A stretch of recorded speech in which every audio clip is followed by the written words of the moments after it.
Tregu kryesor i shitjes me pakicë të frutaperimeve në Lushnjë është braktisur nga shumë tregtar ambulant. Nga një vëzhgim i bërë sot me kamerën tonë në treg, 50% e tezgave të shitjes janë bosh. Çmimet e larta si dhe rënja e fuqisë blerëse janë dy ndër arsyet kryesore të braktisjes së tregut. Aktualisht 1 kilogram domate në treg shitej nga 160 deri në 200 lek, 1 kilogram patate 80 lek, kungulli 150 lek, sallata 80 lek, preshi 80 lek, molla nga 100 deri në 150 lek, speci nga 250 deri në 300 lek për kilogram. Malli është pak i shtrenjtë, e fuqi blerëse nuk ka.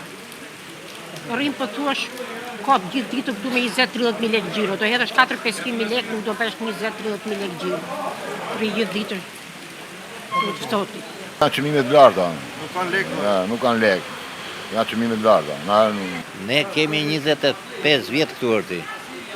Po blerjet kanë rënë fare se s'ka fuqi blerëse. Çmimet nuk janë dhe shumë shtrenjta. Çmimet janë normale. Por fuqi blerëse nuk ka. Shitja tani s'ka shitje. Edhe është malli shumë shtrenjtë. Atë tregu mal s'ka asnjë lloj gjeje atje. S'ka çfarë merr, e ke gjitha janë ngritur djarat.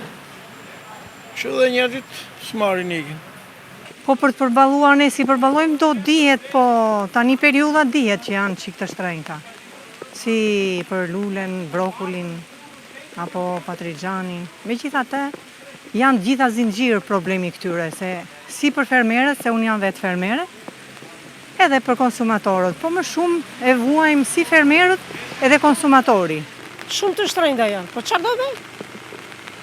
Duhet dhanë. Janë të domosdoshme. Ja, shiko çfarë kemi marrë.